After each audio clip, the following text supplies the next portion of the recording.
Quando a gente fala de desdobramento, desde a fonte, ou vida extraterrestre, ou qualquer outro assunto, alguns comentários são assim. Ah, mas isso aí é gnose. Ah, mas isso aí é espiritismo. Ah, mas isso aí é sempre uma tentativa de colocar dentro de uma caixinha. A gente sabe que o nosso cérebro, no automático, já quer colocar as coisas dentro de uma caixinha. Eu acho interessante que você veja um vídeo ou uma informação e você reconheça que você já escutou aquilo antes. É exatamente sobre isso que eu quero falar. Que você já escutou aquilo antes. Tá? Só que quando você coloca numa caixinha, inconscientemente, você não vai mais escutar o que a pessoa está falando. Porque você identificou o assunto, identificou a informação, ou pensa que identificou a informação, e quando você coloca dentro de uma caixinha, é algo que você já estudou, portanto você fala, isso eu já sei.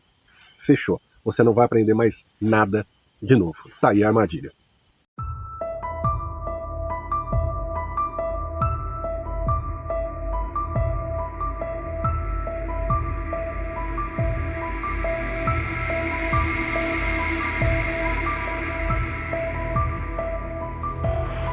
A história do conhecimento. Tenho pretensão de 10 minutos aqui, dar uma aula de história do conhecimento, mas vou dar algumas pinceladas para que isso ative e atice a curiosidade de vocês irem atrás das informações, essencial para a gente entender qual o conhecimento que chega para a gente hoje. Né? E a gente precisa pensar, levar em consideração alguns aspectos. Eu vou explicar para vocês da onde que saiu a motivação para esse vídeo. Aqui no canal, no YouTube em aberto, tem alguns comentários nesse sentido que eu vou falar agora para vocês. Quando a gente fala de desdobramento, desde a fonte, ou vida extraterrestre, ou qualquer outro assunto, alguns comentários são assim. Ah, mas isso aí é gnose. Ah, mas isso aí é espiritismo.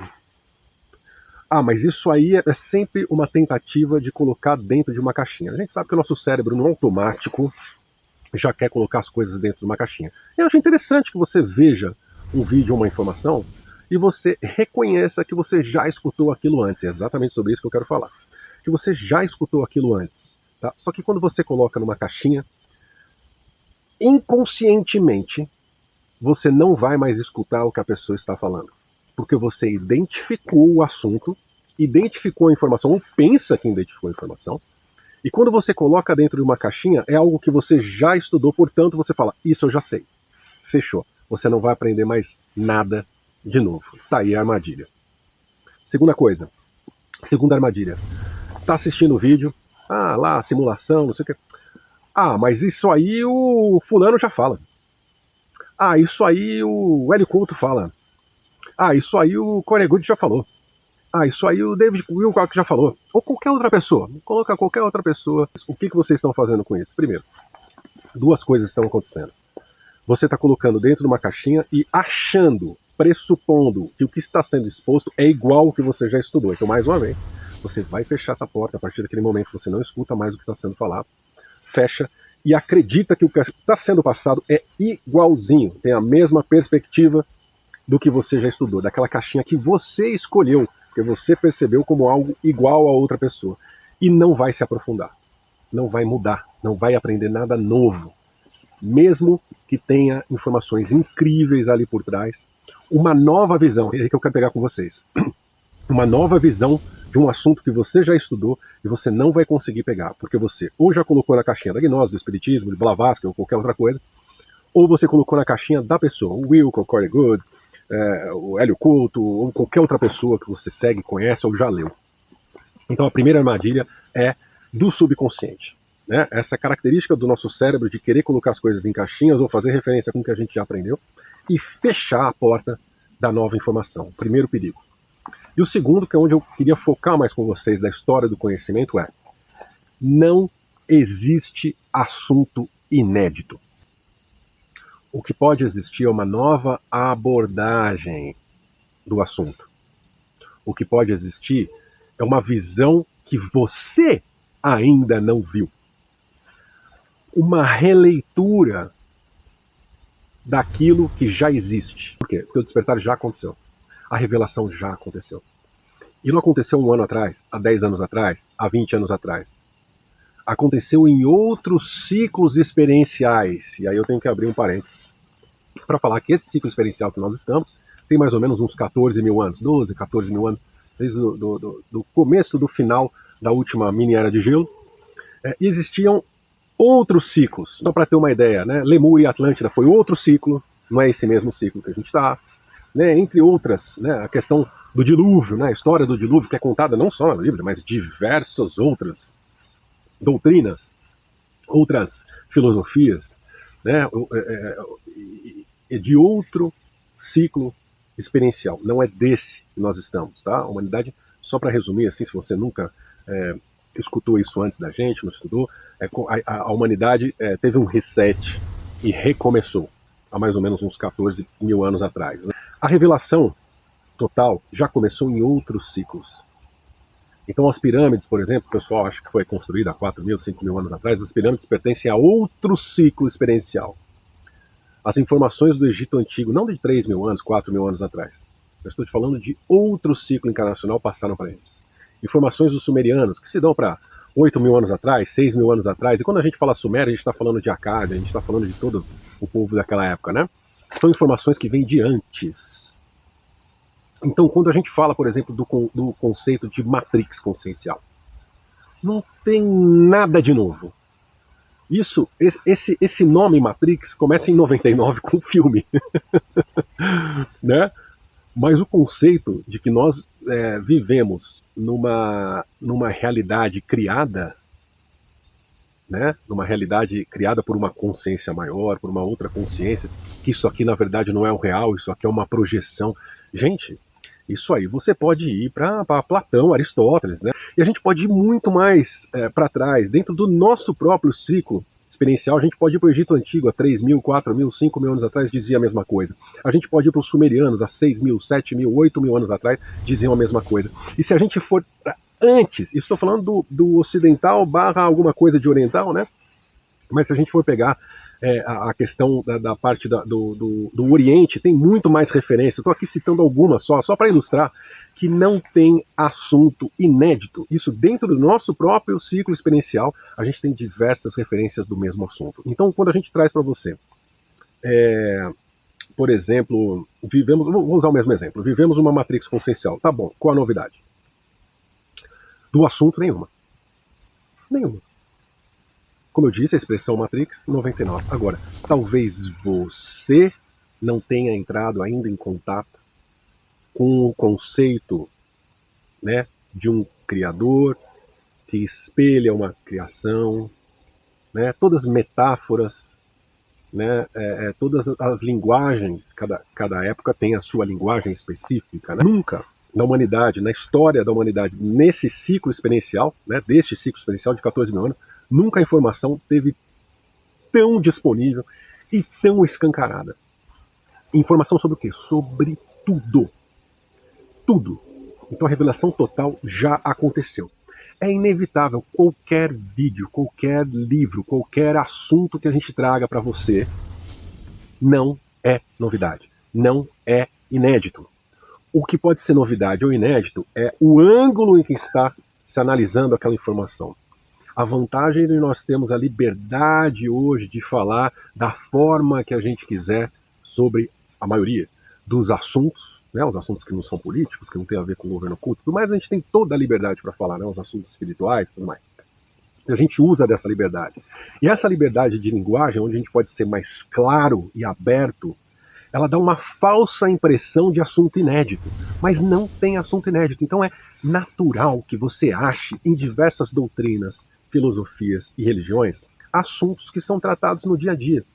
E óbvio que existem inúmeras pessoas no mundo inteiro, não só as que você conhece, as que você não conhece em outras línguas, falando do mesmo assunto, mas isso não quer dizer que eles têm a mesma visão. Então aí está a riqueza de você escutar e aprender a escutar, aprender a doutrinar o consciente, para na hora que ele quiser colocar uma caixinha, ou a hora que ele quiser colocar um rótulo numa informação, falar assim, aqui não. Eu sei que eu já escutei isso lá com o David Wilcock, eu sei que eu já escutei isso na gnose, mas espera aí, deixa eu escutar qual é a visão dessa pessoa que eu estou escutando. Deixa eu escutar, por um momento, nós falamos sobre o conceito de primeiros princípios, First Principles em inglês, que é de Aristóteles, e também é uma releitura de conceitos anteriores, que é o quê? Analisar uma informação a partir de uma página em branco. Ou seja, por um momento, esqueça as referências que você tem sobre aquele assunto. Esqueça. Deixa de lado. É natural que venha, né? Ah, isso aqui, isso aqui, isso aqui. Fala assim, obrigado, subconsciente, muito obrigado, né? Doutrina do seu consciente fala assim, neste momento eu vou escutar, já que todo mundo sabe escutar, mas no despertar nós precisamos reaprender a escutar. E escutar não é pensar no que vai responder, ou colocar em caixinhas, ou buscar referências enquanto eu estou tendo acesso à informação. Muitas vezes, eu estou falando, obviamente, dos comentários genuínos, né? Dos comentários das pessoas realmente que estão interessadas e tudo mais, e caem nessa armadilha da caixinha. Mas é óbvio que existem os mal intencionados que colocam esses comentários como assim, você não está trazendo nenhuma novidade. Fulano já falou. Isso aí eu já vi na gnose, já vi em todo lugar. Esse não tem jeito mesmo, a gente não quer levar informação para quem não quer informação. Mas eu estou falando com você, que eventualmente cai na armadilha da caixinha, cai na armadilha de rótulo e, infelizmente, acaba ficando de fora de um novo ângulo da informação. Então, veja, vou ilustrar mais uma vez o que eu estou falando. Na teoria da comunicação, a gente diz que tem o emissor e o receptor, né? E diz sempre que a responsabilidade da qualidade da comunicação, ou seja, a responsabilidade para que o receptor entenda a mensagem que está sendo enviada, é do emissor. Então, não importa qual é o grau de conhecimento, não importa qual é a profundidade que sabe do assunto, não importa quão rebuscada é a linguagem do emissor, ele precisa se adaptar à linguagem e ao repertório do receptor. Falando em outras linguagens, quem está falando com vocês precisa falar do jeito que vocês falam. Né? Quem está falando comigo precisa falar da forma que eu entendo. Não importa se é um PhD de física. Se ele vai falar de física comigo, ele precisa saber qual é o meu nível de física, ou ter uma ideia qual é o meu nível, para a conversa estar mais ou menos no mesmo nível. Sim, ele precisa baixar para falar comigo. Tá? Ele precisa.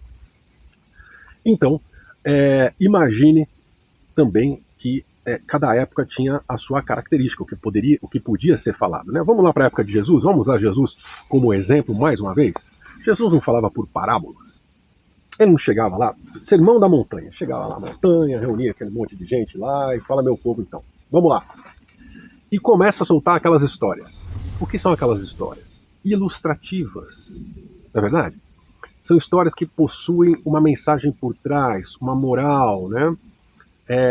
Algo para que as pessoas consigam entender aquela história e busquem por trás daquela história um entendimento de quem elas são, do seu comportamento referente ao mundo, referente às outras pessoas, né? Por que ele fazia isso? Ele precisaria fazer isso? Se ele estivesse conversando com outro Jesus, clona Jesus, põe outro na frente, a conversa seria o mesmo? Jesus conversaria com ele mesmo por parábolas? É óbvio que não. Então o que ele fazia? Ele adaptava, o emissor adapta a mensagem, adapta o seu repertório de acordo com o receptor. Quem está me escutando tem condição de entender o que eu estou falando? Né? Então é exatamente isso que ele fazia, exatamente isso que diversos autores fazem, os bem-sucedidos normalmente. E é a nossa obrigação fazer a mesma coisa. Hoje, que eu estava falando para vocês, a gente tem a vantagem de conseguir falar as coisas de uma forma mais aberta, porque dentro da faixa em que nós estamos conversando, por exemplo, eu aqui fazendo esse vídeo, não estou conversando com a humanidade. Primeiro que eu estou falando português. Né? Primeiro que é um canal de educação consciencial. Veja como é que eu vou nichando isso. Então, português, só as pessoas que falam português no mundo vão me entender. Pum, já nichei. Canal de educação consciencial. Bom, eu já entro dentro de um outro nicho menor ainda. Isso vai afunilando o nível cultural, socioeconômico e um monte de coisa. Então eu estou falando com uma faixa específica da população. Então eu vou usar a linguagem que você consegue entender, que eu consigo entender, que está todo mundo bem. Eu não consigo elevar a minha linguagem. Eu não consigo elevar o meu conhecimento, a não ser estudando, claro.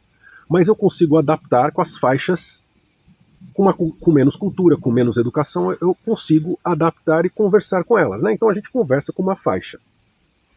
As informações que nós passamos no YouTube em aberto, elas são adaptadas a diversas faixas. Nem todo vídeo é para você. Tem vídeo que você vai achar bobo, tem vídeo que você vai achar muito difícil.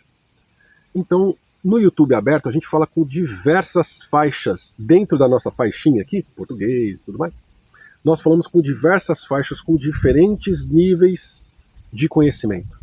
Portanto, aquele vídeo que você rotulou pode ser uma enorme novidade na vida de uma pessoa que está começando agora no canal. Aquele vídeo que você rotulou pode ser o clique da mudança da vida de alguém que está aqui assistindo a gente.